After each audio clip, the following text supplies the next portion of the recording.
Il y a des livres qui parlent d'argent, et puis il y a ceux qui parlent de nous, à travers notre relation à l'argent. Oser aimer l'argent, d'Alexine Savoie, c'est exactement ça. Un miroir qui t'aide à voir ce que l'argent révèle de plus profond en toi. Peur, blocage, injonction familiale, notre sentiment de valeur personnelle. Ce n'est pas un livre de finances, ce n'est pas non plus un guide pour devenir riche. C'est un livre de guérison, de libération et d'alignement. Alexine Savoie propose un voyage aussi lucide que bienveillant à travers nos croyances, nos émotions et nos conditionnements face à l'argent pour nous apprendre enfin à apaiser, comprendre et aimer ce lien. L'argent, miroir de nos blessures. L'un des fondements du livre « Oser aimer l'argent », c'est cette affirmation puissante que notre rapport à l'argent est toujours émotionnel, jamais purement rationnel. Et tant qu'on ne reconnaît pas cela, on reste piégé dans des comportements répétitifs, douloureux ou contradictoires, sans jamais comprendre vraiment pourquoi. Alexine Savoie démontre que l'argent fonctionne comme un révélateur psychique. Il ne se contente pas de servir, il réveille, confronte et dévoile. Il active nos insécurités les plus profondes, nos sentiments d'indignité ou de non-légitimité, nos croyances héritées sur la valeur, la réussite, le pouvoir, la souffrance, le manque. C'est pourquoi tu peux avoir une situation professionnelle confortable, mais avoir toujours peur de manquer, une vie stable et une impression de ne pas mériter ce que tu gagnes, des revenus croissants, mais une incapacité à les garder, les faire fructifier ou en profiter. Ces paradoxes ne sont pas des incohérences logiques. Ce sont des signaux d'un conflit intérieur non résolu avec l'argent, et ce lien s'est construit bien avant nous. Le livre montre avec subtilité que notre rapport à l'argent n'est jamais neutre ni personnel au sens strict. Il est le fruit d'un héritage familial invisible, ce que nos parents disaient, ou ne disaient pas, vivaient, évitaient, transmettaient. D'un contexte sociétal, discours culturel, normes sociales, injonctions genrées. Et surtout de notre vécu émotionnel, le sentiment de manque, l'injustice perçue, la peur de dépendre, la peur d'échouer ou de réussir. On ne naît pas avec un rapport sain ou tendu à l'argent.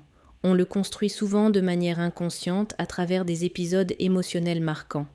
Oser aimer l'argent cite de nombreux exemples de situations dans lesquelles l'argent devient le support d'émotions brutes, la peur de parler de son salaire, une rupture amoureuse où l'argent devient enjeu de pouvoir, un héritage qui déclenche des conflits entre frères et sœurs, un sentiment d'infériorité face à quelqu'un qui gagne mieux sa vie. Ces situations ne sont pas exceptionnelles, elles sont fréquemment refoulées, rationalisées, mais jamais vraiment digérées. Ce que l'argent révèle de nous, l'approche d'Alexine Savoie est précieuse parce qu'elle ne cherche pas à moraliser notre lien à l'argent. Elle l'analyse comme un symptôme visible d'un déséquilibre intérieur et parfois même d'une blessure profonde. À travers l'argent, on peut observer notre difficulté à recevoir, comme le reflet d'une estime de soi abîmée, notre tendance à vouloir contrôler l'argent comme un mécanisme de protection, notre peur du vide qui nous pousse à surconsommer, notre culpabilité face à l'abondance ancrée dans la loyauté familiale ou la peur d'être exclu du groupe. L'argent, en réalité, ne crée pas le problème, il le rend visible. Et tant que ce lien intérieur n'est pas éclairé, il gouverne nos décisions, pas celles des autres, mais bien les nôtres. Ce que le livre nous pousse à reconnaître, c'est que notre rapport à l'argent détermine notre posture dans la vie. Est-ce qu'on ose demander une rémunération juste ? Est-ce qu'on se sent en sécurité avec l'abondance ? Est-ce qu'on peut dire non à une opportunité mal payée ? Est-ce qu'on assume de créer, de recevoir, d'investir sans peur ni dépendance ? Tant que notre lien à l'argent est chargé de peur, de honte ou de loyauté invisible, on ne peut pas vraiment être libre. Ce n'est pas une question de chiffres, de budget ou de méthode, c'est une question de rapport à soi.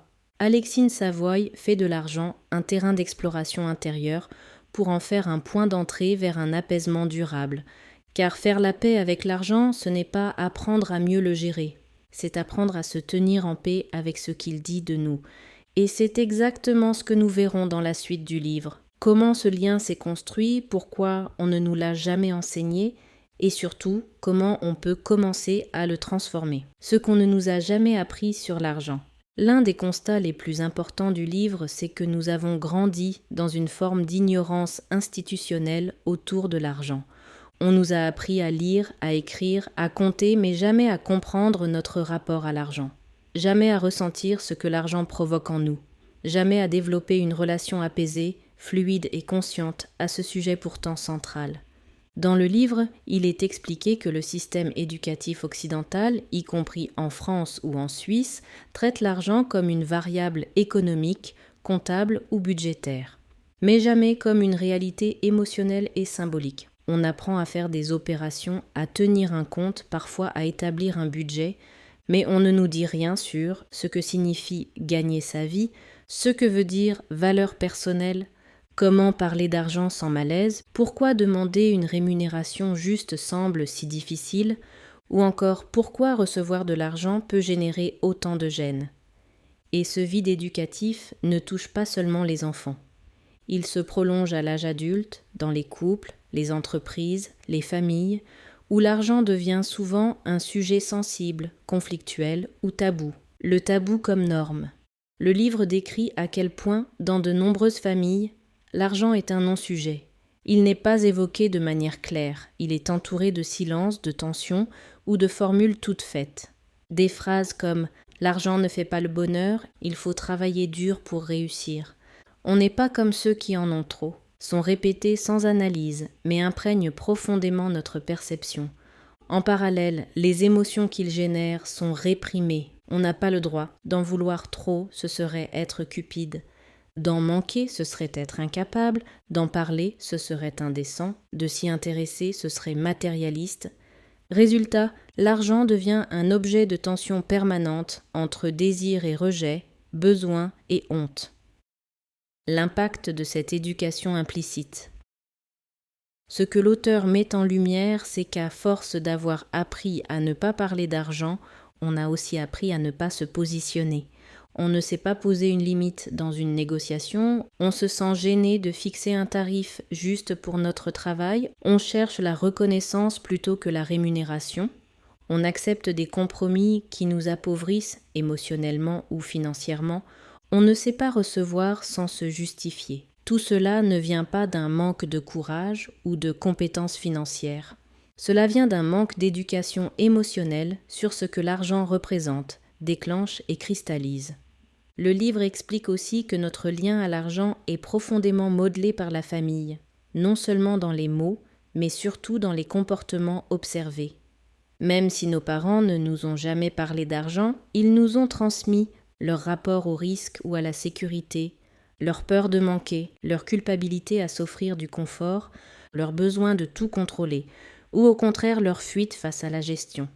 Et cette transmission ne se fait pas de manière consciente, elle passe par les silences, les tensions, les habitudes, et devient notre réalité par défaut. Ce que nous n'avons pas appris en conscience, nous le reproduisons par loyauté. En clair, ce que montre ce livre, c'est que si nous avons un rapport à l'argent confus, douloureux ou conflictuel, c'est le résultat logique d'un vide éducatif et émotionnel. L'argent ne s'apprend pas uniquement en chiffres, il s'apprend aussi en conscience. Et tant que cette conscience ne s'éveille pas, on reste prisonnier de mécanismes qu'on n'a pas choisis. Mais le reconnaître, c'est déjà commencer à reprendre la main. L'argent comme révélateur de notre posture intérieure. Le livre aborde un point central et souvent négligé. L'argent révèle notre posture intérieure dans la vie. Notre manière d'être face à l'argent est rarement une question de chiffres, mais bien le reflet de notre rapport au pouvoir, à la sécurité, à la liberté et à nous-mêmes. L'auteur montre que notre manière de donner, recevoir, gérer ou fuir l'argent n'est jamais neutre. Elle parle de notre positionnement intérieur, ce que l'on croit mériter, ce que l'on accepte, ce que l'on refuse, ce que l'on craint ou ce que l'on cherche à compenser. Certaines personnes associent l'argent à une forme de domination. Elles ont peur d'en vouloir trop, de paraître agressives, autoritaires, capitalistes, au sens péjoratif. D'autres, à l'inverse, utilisent l'argent pour contrôler, exister, valider leur identité. L'argent devient alors un outil de compensation du manque de reconnaissance, d'estime ou d'amour. Dans les deux cas, l'argent n'est pas un outil fluide, il est l'instrument d'une tension non réglée entre être et avoir, entre influence et coercition. Le livre invite à revisiter ce lien, à reprendre le juste pouvoir sur l'argent, un pouvoir qui ne nie ni la responsabilité ni la dignité. La dépendance, quand l'argent devient identité. Quand notre sécurité intérieure est fragile, l'argent peut devenir le pilier unique de notre stabilité. On croit qu'avec plus d'argent, on se sentira enfin légitime. Qu'avec plus de marge, on aura le droit de dire non. Qu'avec un vrai salaire, on se respectera davantage. Mais cette logique est piégeuse. Elle fait de l'argent la condition de notre affirmation. Et tant que cette dépendance émotionnelle reste en place, on reste vulnérable à la peur de perdre, à la course à la performance, à l'incapacité de vivre le moment présent. Le livre propose alors une piste essentielle, apprendre à habiter son pouvoir personnel indépendamment des chiffres. Car tant que l'argent reste notre seule boussole, nous restons en déséquilibre. La véritable liberté face à l'argent ne réside pas dans son absence ni dans son accumulation, mais dans la capacité à être en lien avec lui, sans être gouverné par lui. Cette liberté demande de pouvoir dire oui sans peur, de pouvoir dire non sans culpabilité, de pouvoir recevoir sans se justifier, de pouvoir donner sans s'appauvrir. C'est une posture d'intégrité intérieure, c'est-à-dire une question de clarté dans ses besoins, ses limites, sa valeur. Dans le livre, il est expliqué que cette posture ne s'improvise pas. Elle se travaille et suppose un dialogue honnête avec soi-même pour sortir des injonctions, des loyautés invisibles, des récits limitants. En pratique, ce que notre rapport à l'argent dit de nous. Voici quelques exemples concrets évoqués dans le livre. Celui qui dépense dès qu'il touche de l'argent a souvent peur d'être pris au piège d'un monde qui le contraint. Celle qui n'ose pas facturer à sa juste valeur entretient une confusion entre aider et se nier. Celui qui accumule sans jamais profiter vit dans l'angoisse du manque, même dans l'abondance. Dans chaque cas, l'argent met en lumière une posture intérieure, trop d'attente, trop de peur, trop de dépendance. Et c'est cette posture qu'il s'agit de rééquilibrer pour retrouver de la liberté. En clair, l'argent n'est jamais seulement un objet à gérer. C'est un révélateur silencieux mais puissant de notre rapport, au pouvoir, à la dépendance, à la liberté, à notre propre valeur. Ce que nous décidons, ce que nous tolérons, ce que nous refusons autour de l'argent révèle toujours comment nous habitons notre vie. Et si ce positionnement est flou, conflictuel ou souffrant, alors aucune stratégie financière ne peut vraiment suffire. C'est à l'intérieur que le travail commence. Dans la dernière partie du livre, l'auteur aborde ce qui, pour beaucoup, reste le plus grand tabou. Et si derrière nos difficultés avec l'argent, il y avait une difficulté à s'autoriser à exister pleinement? Et si aimer l'argent signifiait en réalité s'autoriser à s'aimer soi-même sans condition ni culpabilité? Cette idée peut sembler difficile à accepter et pourtant elle est au cœur de la transformation intérieure que propose ce livre. Pour beaucoup de personnes, notamment dans les milieux où l'on valorise la discrétion, le don de soi ou la simplicité, il existe une peur inconsciente. Si j'ai de l'argent, je vais déranger. Si je réussis, je vais me couper des autres. Si je m'affirme, je vais perdre l'amour, l'acceptation. Le livre met en lumière un conflit très profond entre le désir de reconnaissance, de fluidité, de sécurité, et la peur d'être perçu comme égoïste, arrogant ou déconnecté. Résultat, une autocensure constante. On n'ose pas gagner plus, on n'ose pas investir en soi, on minimise ses tarifs, ses besoins, ses envies, on se justifie sans cesse dès qu'on dépense pour le plaisir. Pas parce qu'on manque d'ambition, mais parce qu'on a intériorisé l'idée que l'abondance est une trahison. Aimer l'argent ne veut pas dire le placer au centre de sa vie, ni en faire une obsession. Dans le livre, cela veut dire le considérer sans peur ni mépris, le recevoir sans s'effacer, le gérer avec clarté et non avec honte ou culpabilité, l'utiliser au service de sa vie, de ses valeurs, de ses choix. Aimer l'argent, c'est lui redonner une place saine, ni trop grande, ni taboue, ni mystifiée, ni méprisée. C'est sortir des extrêmes, la survalorisation « je ne suis rien sans argent » ou la négation « je n'en ai pas besoin » alors qu'on souffre du manque. Quand le lien à l'argent s'apaise, quelque chose d'essentiel devient possible. Vivre, décider, créer sans que tout soit filtré par la peur. On commence à faire des choix plus justes, dire non sans s'excuser, créer des projets plus ambitieux sans se saboter, se respecter dans ses échanges, dans ses tarifs, dans ses relations. Ce n'est pas l'argent qui change tout, c'est la relation que l'on entretient avec lui. Et à travers elle, la posture qu'on prend dans sa propre vie. S'autoriser l'abondance, ce n'est pas trahir ses valeurs. Une idée très forte ressort du livre. Ce n'est pas parce que tu gagnes de l'argent que tu deviens moins humain.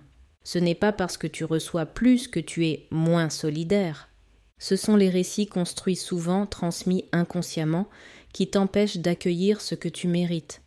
Tu peux aimer l'argent sans perdre ton éthique. Tu peux vouloir vivre confortablement sans abandonner ta générosité.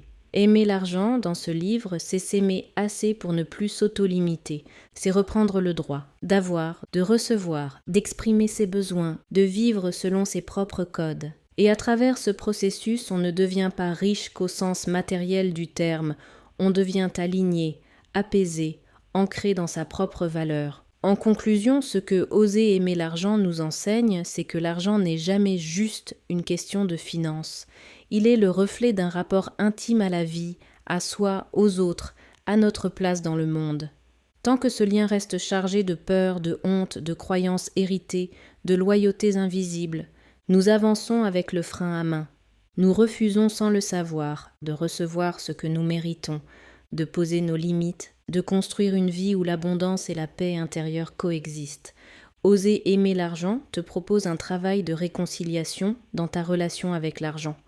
Et si tu sens que ton rapport à l'argent est brouillé, tendu, conflictuel, alors ce livre peut vraiment devenir un point de bascule parce qu'il t'aide à te poser les bonnes questions. Si cette vidéo t'a parlé, je t'invite à t'offrir cette lecture comme un acte de soin. Tu trouveras un lien vers ce livre dans la barre de description. Merci pour ton écoute. Et rappelle-toi, l'argent ne définit pas la personne que tu es, mais il t'ouvre des possibilités.